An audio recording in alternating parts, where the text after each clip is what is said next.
Welcome to the Pittsford Board of Education meeting, and if you would, please stand for the Pledge of Allegiance.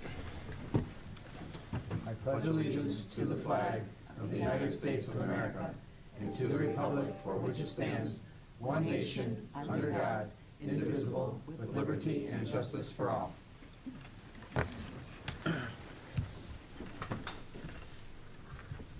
All right, if I could get a motion to approve the agenda. Thank you, Robin. Thank you, Sarah. Any edits? All in favor? Any opposed? That motion's carried. Thank you. Can I get a motion to approve the minutes from our last meeting? Second. Thank you. Thank you. Any edits? All in favor? Any opposed? That motion's carried. Thank you. With that, we'll go into Board of Education reports. All the dates are there in front of you. Anybody have any report outs? Perfect. Other meetings, we don't have any of those, so we'll move on. Dates to remember. This Thursday, we'll be touring Barker Road. Just show of hands. Everybody going to be there? Perfect. And next regularly scheduled meeting will be the 13th. Moving on to financial report. Mr. Vespi. Okay, thank you. For your consideration is the treasurer's report. Just a brief summary. Again, the investment aspect continues to be the story. About $24 million in CDs and about $25 million into NICLAS. We're getting a rate of return 3.5, 3.6%. So again, we're going to exceed the budgetary estimate for interest earnings. Taxes collected were at 79.12% compared to the previous year at 89. So that's a little bit lower. It's been a change in timing just in terms of the deposits. So it's a different timeline this year. So I think that's an area that we're going to continue to look at from an investment standpoint for sure, from a cash flow. Under school lunch, I think this is newsworthy. The revenues are now comparable to pre-pandemic levels, and the number of serving days, are comparable back to 21. So really, that program has, returned back to full swing. So that's good news in terms of a revenue standpoint. So that's really positive. That concludes my report. Excellent. Can I get a motion on the financial report? Thank you. Second? Any questions or discussion? All in favor? Any opposed? The motion's carried. Okay, next for your consideration is the Musco contract. This is to do with repairs at the turf field lighting, and as outlined in the information that I attached. Perfect. Can I get a motion on the light resolution? Thank you, Sarah. Second? Second. Thanks, Jeff. Any edits or, any discussion on that? All in favor? Any opposed? That motion carried. Thank you. Okay, next for your consideration is another scrap equipment, the carpet extractor. This is the second one as in many meetings. Perfect. Got a motion on the extractor, please. Thanks, Jeff. Thanks, Rob. Renee. Sorry. Any discussion on that? We're good with it. Perfect. All those in favor? Any opposed? That motion is carried. Okay, and finally for your consideration is the settlement of a tax certiorari agreement as outlined and recommended and upon review from council. Can I get a motion on the tax certiorari agreement, please? Thank you, Robin. Thank you, Sarah. Any discussion? All those in favor? Any opposed? That motion is carried. Thank you. Moving on to Mr. Clark and the Human Resource Report. Good evening. For your consideration, we have the professional staff report. You'll see one administrator salary adjustment, 2 school-related professional appointments, and 1 supervisory technical change in title. May I please get a motion on the professional staff report? Thanks, Jeff. Thanks, Dave. Any discussion? All those in favor? Any opposed? That motion is carried. Thank you. Thank you. Next for your consideration is the support staff report. We have 2 clerical appointments, 1 clerical resignation, 1 transportation appointment, 1 transportation resignation, 2 custodial maintenance resignations, and 1 food service worker appointment. Excellent. Can I get a motion on the support staff report, please? Thank you. And thank you. Any discussion? All those in favor? Any opposed? That motion carries. Thank you. Thank you.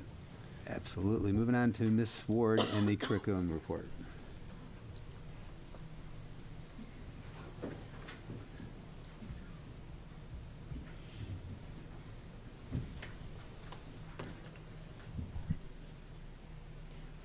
Good evening, all. I'm delighted to be here tonight to share with you a sampling of the data that we have from our high school assessment package. And again, many thanks to Dr. Kimmer and his team for pulling together data from multiple sources in order to make this presentation possible for you. So as usual, when I do this annual report, we're going to start with our Regents examination results. There are some pieces of information to keep in mind to kind of frame this part of the report. So let me just give you a couple highlights and things to keep in mind. First off, as you'll see as we go through the information, we continue to have a significant number of students passing and scoring at the mastery level on our Regents exams. We continue with a number of students at the middle school taking Regents exams in both Earth Science and Algebra 1. As a reminder, there were no Regents exams given for the school year 2019-20, no June Regents exams because of the complete shutdown at that point. And in the 2021 school year, there were only 4 Regents exams offered by the state: Algebra, ELA, Living Environment, and Earth Science.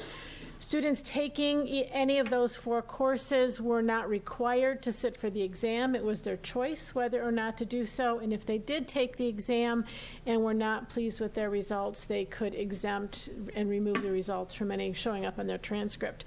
So I'll show you some numbers related to that, and we'll talk about why that then makes that data not good for comparison purposes. And then this spring, when we thought all Regents were up and going again, at the very last minute, in early June, the state pulled the plug on the U.S. History Regents exam. That was an exam that was to be given in the very early part of June because for the 3rd year running, it was supposed to be the first administration of the new U.S. History exam. It was canceled in 2020. It was not offered in 2021. We thought 2022 was finally going to be the year, and then the state canceled it due to some aspect of the exam that they felt would be re-traumatizing for students in light of the shooting that had happened in Buffalo a couple weeks previous to that. That has been the most well-guarded secret at the state level. Nobody knows what it was that was on that exam that caused the state to pull it, but they did, and so you will not be seeing any results for U.S. history for last year because it wasn't given. And I'm sure our students in the audience were mightily disappointed about that. So high overview, the passing rates for the Regents exams. As a reminder, some of the exams have moved over to a 1 through 5 performance level scale, and those are the exams on the left-hand side of the slide, and the other exams which have not made that transition yet are scaled on a 0 to 100 scaled score. And so you can see here the percent of students taking each of those exams who passed the exam last year, and then the percent of students taking those exams who scored at the mastery level, which is defined a little bit differently on each of the 2 formats. On the new exams, you have to score a level 5, 1 out of 5, you have to score a 5, and on the older format exams, that's an 85 scaled score or higher. A little more detailed breakdown of our performance on each of those exams. You can see each of the performance level bands for the exams and the percent of students scoring at each each one of those performance levels for each of the various exams. And you see a few students on the very right-hand side column who were exempt from the exam. Of course, all of the U.S. history students were. And then we did have a few students last year who were still learning in a virtual remote program offered through one of our neighboring BOCES. And so kids who were in a remote program did not have to sit for the exam last year. So here's where we look at the numbers of students who took each exam, and this is, I left these slides in just to show you why you're not going to be seeing the results from the 2021 exams as we move through looking longitudinally. So you can see, for example, the ELA exam in 2021, it was offered, but only 98 students in Pittsford chose to sit for that exam. 235 students sat for the algebra exam, and enrollment numbers weren't very different, but the number of students taking the exams. And so the results it doesn't make sense for us to try to do any longitudinal comparison with that information. So that's why those results have been removed from the remainders of the slides. So when we look at our exam results pre-COVID to post-COVID, we really have to go back to the 2019 school year. That was the last, if you will, normal school year, in session, full year, all Regents exams offered, and then compare it to the results in the 2022. And you'll see a very slight dip in most cases in our passing rates for the Regents exams. But I think all in all, given what kids had been through, given the gaps that had happened, given the fact that they had experienced a complete shutdown for 3 months and then the remote or hybrid for another full year. And also, I can connect these results in some ways with what we know about our student attendance data for the 21-22 school year, where we saw twice as high % rate of absenteeism for last year. Again, related to COVID, kids who had to be quarantined for 10 days. We know that there's a number of other reasons why attendance was a struggle, both for students and staff during the 21-22 school year. So that may all, be connected to some of this data. So that's our passing rates pre-COVID, post-COVID, and then here are our mastery rates pre-COVID and post-COVID. And again, we see some dip there in everything except global history. We actually had a higher % of students scoring at the mastery level last year, and that is an exam that is typically taken at the end of 10th grade. In brief, our middle school Regents reports, you can see the number of students who took each of the exams. 100% of our 8th graders taking algebra passed, 86% scored at the mastery level. We do have a handful of students who take geometry as 8th graders, and an even smaller number who actually sat for the Algebra 2 exam as 8th graders. You can see those stellar results there. And then 216 students took the Earth Science Regents exam as 8th graders last year. 99% passed and 82% scored at the mastery level. And you'll see as we look at the slides a little later on, that's a little bit of a drop in our mastery rate, particularly in Earth Science amongst our 8th graders. So next up is the set of slides that shows you how Pittsford students scored on the Regents exams in comparison to students on the other districts on the Monroe 1 BOCES region. Our scores obviously are the dark bars. The yellow bar is the mastery rate, and the maroon bar is the passing rate. So you can see in Algebra 1, our students outperformed the rest of the county in both passing and mastery rate. Geometry, we fared very, very well there as well. High levels of students passing and high levels at the mastery rate. Algebra 2, always known to be one of the most challenging exams amongst the Regents exams, and our kids did very well there again, with 98% of the students passing that exam, 48% at mastery. English Language Arts, 98% passing and 80% scoring a 5 on that exam, which is a really incredible performance. Global History, again, we did very, very well. Earth Science, 90% of our Earth Science students, and this combines all 4 buildings, so it's our 8th graders along with our high school students, 90% passing and 54% at the mastery level. Living environment, otherwise known as biology, 98% and 65% mastery, and then chemistry with 90% passing, 43% mastery, and physics. So all in all, when you compare results to the results of students across the county, in most, not all, but most of the Regents exam results, our students perform as well or better than their peers on the east side of the county. So we're going to transition to talk about our AP exams. Unlike the Regents exams, AP exams have continued to be held every year throughout COVID. The first year, that 2020 shutdown year, the exams were shortened a little bit and they were all done online. It was a really kind of remarkable quick shift that the College Board was able to make with the AP exams. The year of our temporary learning models, students had the option of taking their AP exam either in the traditional pencil paper format or in an online version, and we were able to stagger the administration of the exams over a longer period of time. But this past spring, everything returned to normal. All students sat for a common administration time and date, and they were pencil and paper exams exclusively. So you can see the number over longitudinally over many years, the number of students who take the exams, and then the percent of students who score a 3 or above.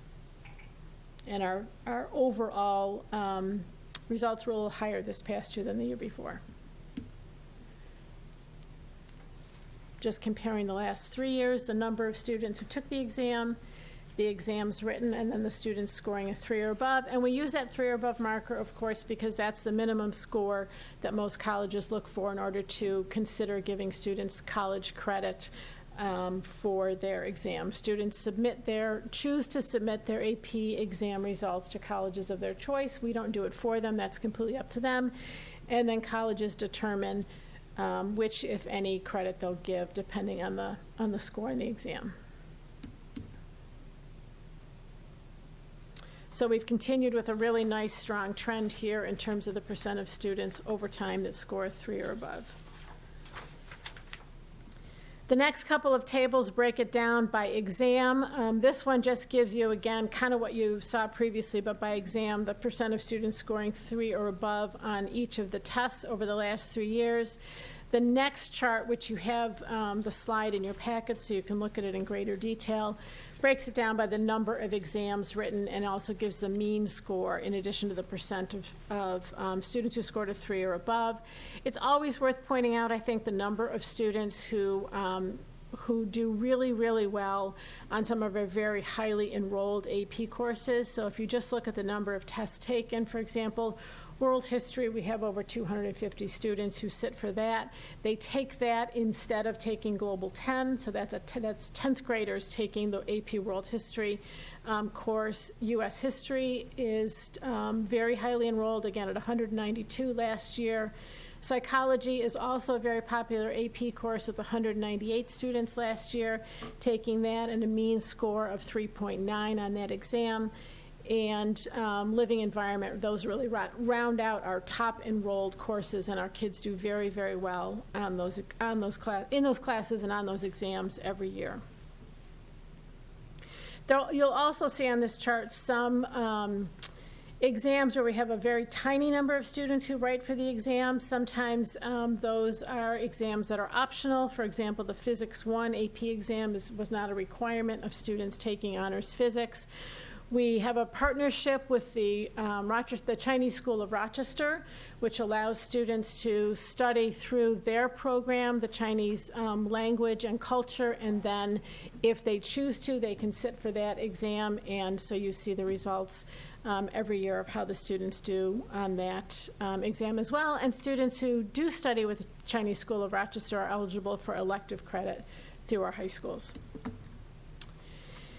ACT exams are the next batch of slides that we'll talk about. The ACT exam, which is, most colleges now consider the ACT exam scores to be optional.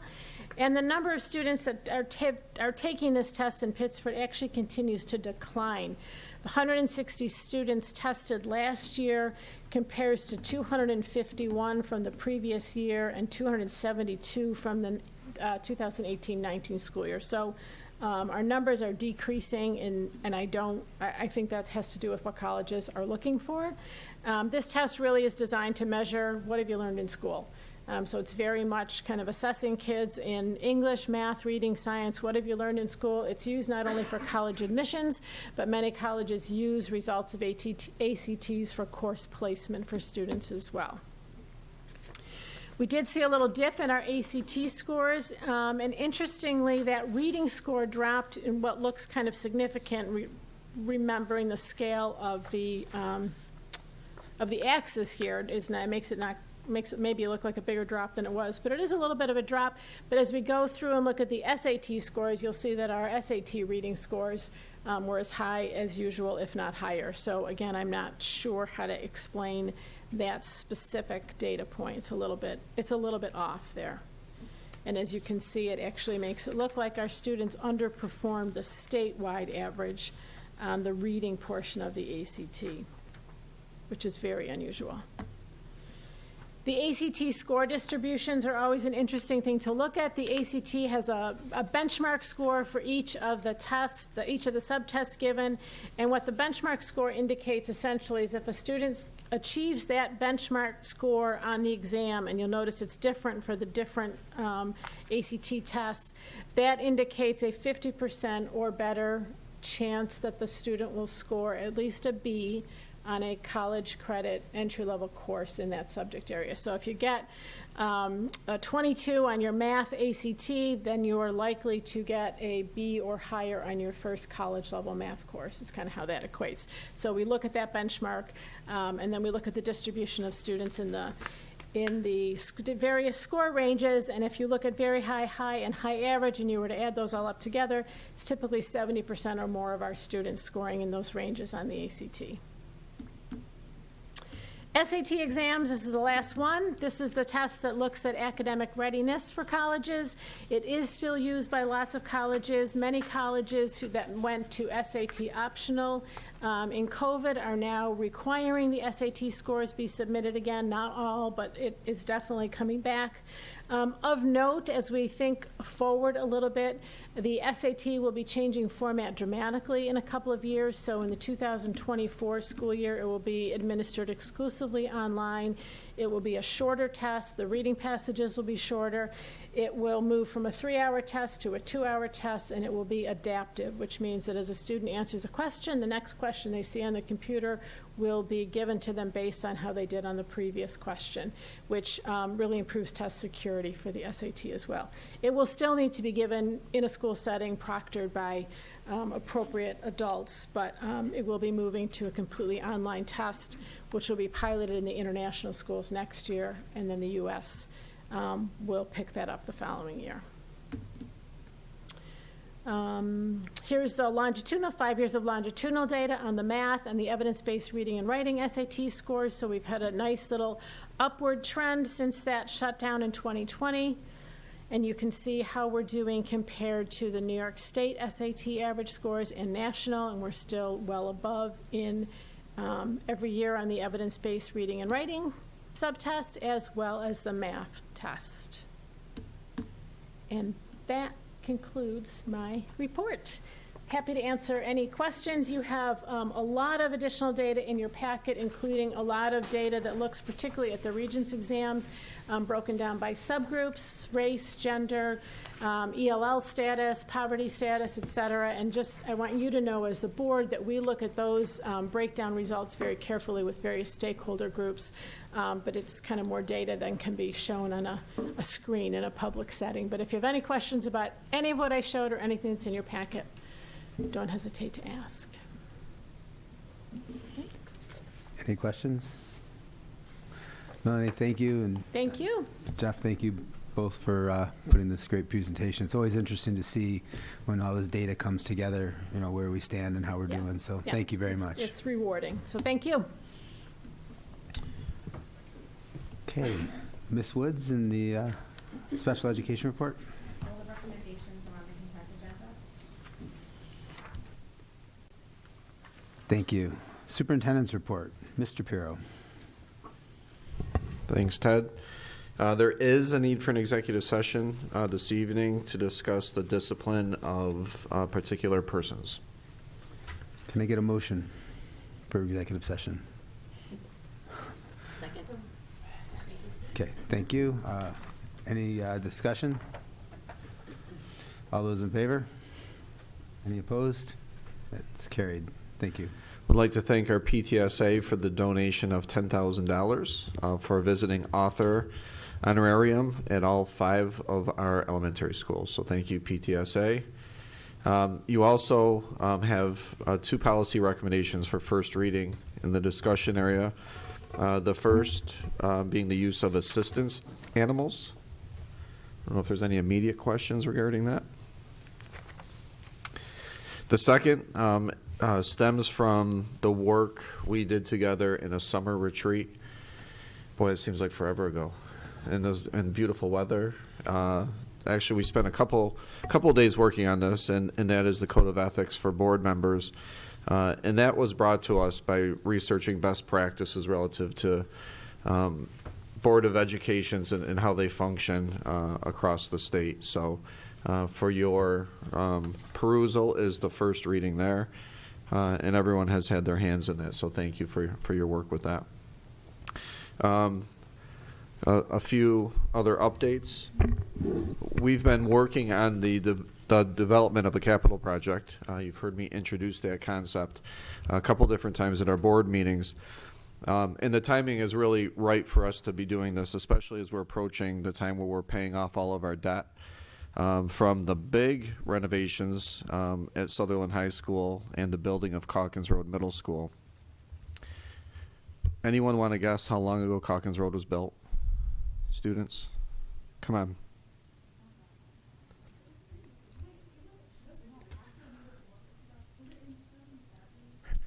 Very good. Very good. That was good deduction right there. So it's been about 18 years, but it's funny because your first reaction was it wasn't that long ago or it's relatively new. And it's hard to believe that it's been 18 years since we've had Calkins Road built. And really at that time, we also gutted all of Sutherland High School and rebuilt the inside of Sutherland. And so now here we are 18 years later after that huge project. And we have the sister schools, Mendon High School and Barker Road, that certainly have encountered many inequities when you compare Calkins and Sutherland to Mendon and Barker. Students, would you agree with that? Okay. I'm sorry about that. So it's my hope and my expectation that our students receive an equitable experience across our buildings, especially as it involves instructional spaces, and then really spaces that are casual, that allows students to spread out, like in a commons area or a cafeteria. So while we'll be making, and you'll hear a lot more about this at our next meeting, while we'll be making improvements to all schools, we'll be recommending to the Board of Education and then ultimately to the community a capital project that will entail the bulk of the work at Barker Road and at Barker Road and Mendon High School. And as we've developed our plans, I think it's important to note that the Board of Education has been part of this process. As you visit every building monthly, during those tours, you're brought down into the boiler rooms, you're brought up to the roofs, you see the condition of every building, and you're able to gauge the amount of work that needs to be done for upkeep. So as we've developed our plans, not only has the Board of Education been involved so far, our facilities team, our district planning team, building level teams, financial teams have all been working with our data. And our work has been prioritized based on the mandated building conditions survey, which is something that we have to submit every 5-ish years to New York State. We'll get into more detail at our next board meeting, but I do want to highlight 3 significant categories that will be themes throughout this project. 1 is safety and security, 2 is equity across our schools, and 3 is mental health for our students. So just to dive into that a little bit, relative to safety and security, all of our buildings will have a secured vestibule for entry. So we've been preaching the single entry. We need to now harden that more to make sure that there's that double area to buzz visitors into our buildings. We will have in our buildings locking mechanisms for all large areas of assembly, upgrades to targeted security cameras, and something that's very needed in our buildings are emergency generators. Again, if you just think about our recent past, how many times we've either had to either cancel or have to have early dismissal in some of our buildings in particular relative to outages because we do not have generators. Specifically, as we talk about equity across our buildings, Barker Road has temporary, what should have been temporary space. I hate to use the word, but they're trailers. So we have temporary trailers. And they were really supposed to have a shelf life with us because we received them used from a wonderful nearby school district. And we were supposed to get probably 8, maybe 10 years out of them. We're approaching 19 years with our temporary trailers. So those house our entire world language department. Those need to be gone. And we need several upgrades in addition to that. Other areas of significance at Barker Road, especially compared to Calkins Road, our commons area, our cafeteria area, very cramped. Really, when we were Pittsford Middle School and had 1,500 students, proportionately we still have the same space per student because we took half our cafeteria and made it band rooms, and the other half took the other absorbed the other 750 students. So while Calkins has this big, grandiose area, Barker Road is still confined. I would consider it back to when we were Pittsford Middle School, 18, 19 years ago. Specifically, when we look at areas, and also the project Lead the Way, the technology rooms at Barker Road need to be closer to equal to where Calkins Road is. We'll be doing more specific work that we'll bring to you at our next board meeting.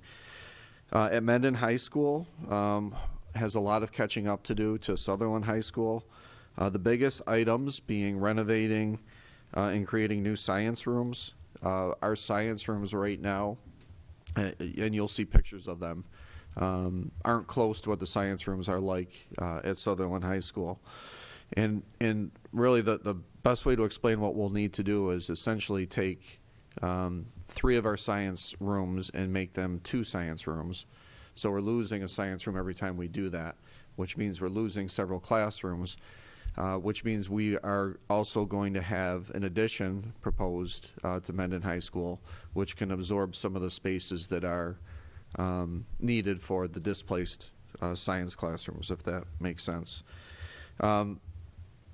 The mental health areas across all 9 of our buildings, across all of our elementary buildings, we're going to look at the existing locker room spaces that we do not use anymore and convert them to usable space for counselors, behavioral specialists, psychologists, and other mental health professionals in order to better serve our students and with the level of confidentiality and rigor that we would expect for our staff and students. We'll also be recommending some site work that you'll see. Both of our high schools, we are going to essentially demolition the tennis courts and build new tennis courts. We'll be adding pickleball courts at Sutherland and Mendon. We'll also be improving irrigation and drainage on some selected athletic fields. And we'll be adding some additional space at Barker Road for track and field. And that's a combined Calkins Road, Barker Road sport. And I believe we have around 160 students that participate in that, but we have nowhere for them to go at this point other than to Mendon High School. We're also planning a lot of specifics, and as time progresses, you'll hear more. We are hoping for a schedule that reflects a referendum vote in late March, and we have built in many opportunities for community feedback I've passed out a draft of dates, which do include an additional board meeting. And so we've built in an additional board meeting on January 17th, and I'm just curious at this point, is that a date that the people can commit to here? And I would consider these draft until we actually have adequate time to verify our calendars. But we've built in this calendar that you have several times for public forums to occur. So public forums and/or reports and feedback in January, February, and early in March, with the hope that we would be able to garner as much feedback and involve the community as many times as possible in time for a late March vote. And right now it is tentatively scheduled for March 28th. So I'd just like to pause there for a second. I know I've kept you informed, but if there's any specific questions relative to timeline or scope or anything at this point, I'd be happy to entertain them. Okay, thank you. A couple other announcements. I would ask the community to join us for a special PTSA Pittsford Celebrates Inclusion event at Calkins Road on December 7th from 7 p.m. to 8 p.m. This will showcase our student and community-based organizations that work to create an inclusive environment for all. Along that same topic, I came out this afternoon, my student advisory council as it relates to inclusion, and they are remarkable. It's so refreshing and rewarding to sit there with 8 students from Mendon and 8 students from Sutherland, and go through visionary work with them and begin to create a roadwork of how to align our practices to allow us to reach our vision 5 years from now. And so we spent the day today revisiting the vision, assessing our current status, and then what we need to do in between to make Pittsford Central School District a leader in everything inclusive. So hats off to our students on that advisory council. So with that, that concludes the superintendent report. Thank you. Any questions of the superintendent? Okay. Next, we move on to the consent agenda. Can I please get a motion on the consent agenda? Thanks, Jeff. Thanks, Renee. Any questions on the consent agenda? All those in favor? Any opposed? Excellent. Any old business? Any new business? We did not receive any public comment for this evening, so we will move on to a motion for adjournment. Thank you, Jeff. Thank you very much, Sarah. Any discussion? All that motion, all those in favor? Any opposed? That carries. Thank you all and have a good night. Our next meeting is December 13th. Any signatures needed?